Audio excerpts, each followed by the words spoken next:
All right, YouTube, this is part 2 of the Eldorado project.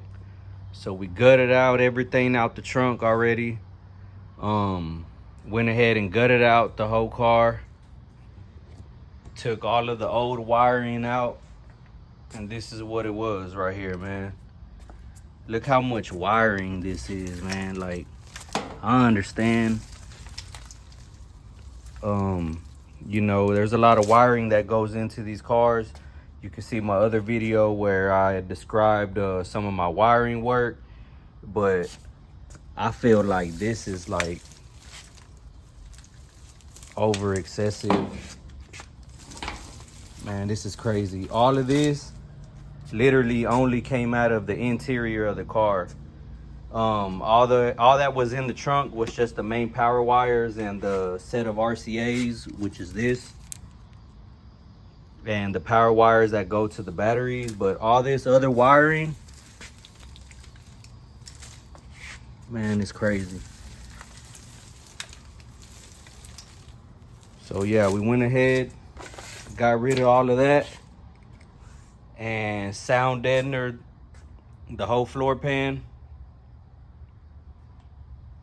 and redid the wiring.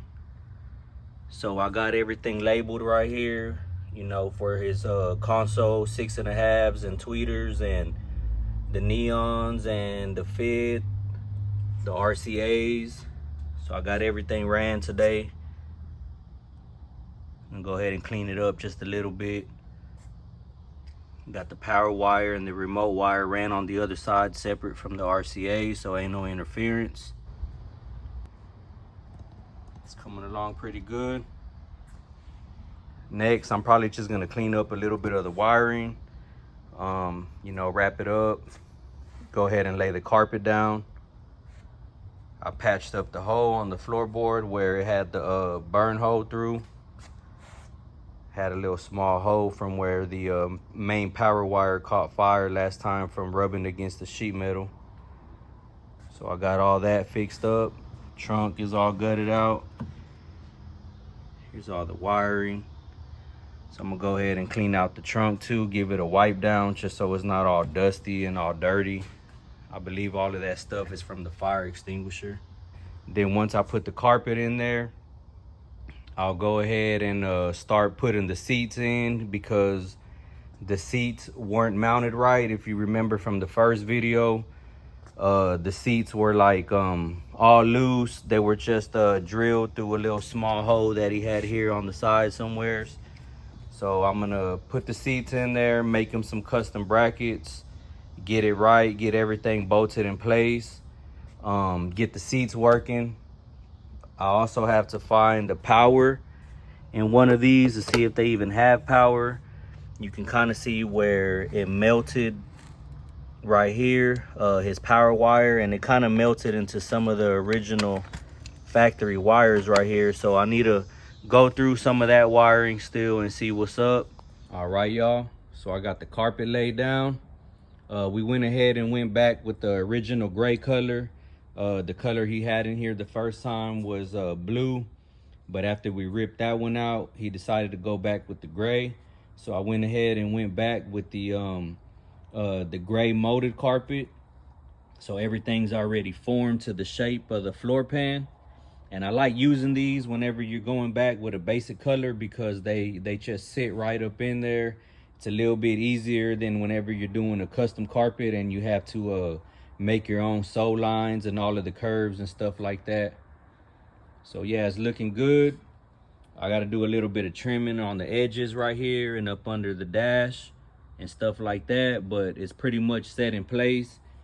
What I'll do next is I'll go ahead and spray a little bit of glue and glue it down, and you know, start cutting out my holes for where the custom brackets are made.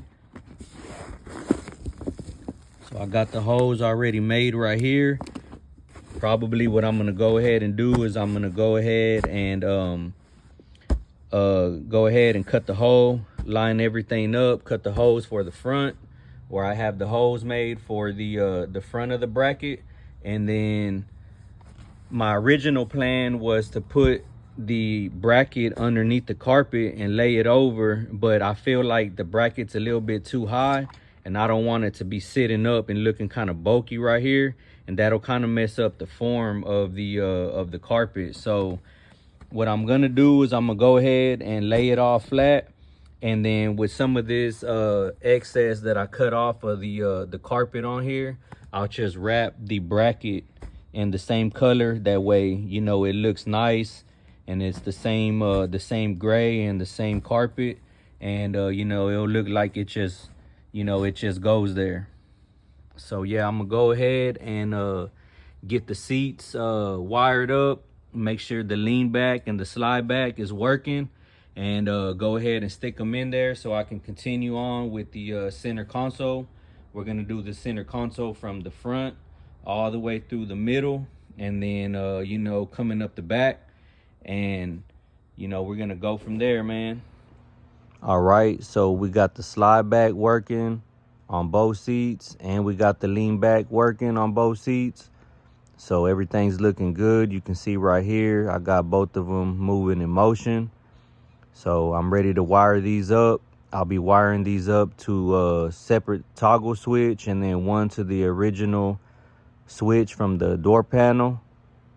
So I also want to show the mock-up I have for the side door panels. So in the first ones he had made, they were way too big. They used to get caught up on the edge, and you know, they were all ripped on the bottom down here. They were all ripped on the sides right here and stuff like that from how big they were made. So we went back a little bit smaller, and you know, this is the mock-up how it's looking. It looks pretty good. We're gonna add the 6.5 in there with the grill mesh and the lights around it also. So yeah, man, it's looking pretty good. So y'all stay tuned for part 3. In the next video, I'll probably already be mounting the seats in here. I'm gonna be messing with the trunk already. I'll be making the amp and battery racks, the speaker boxes, and start working on the bottom lid and the top lid, and you know, just getting the trunk done. So y'all stay tuned.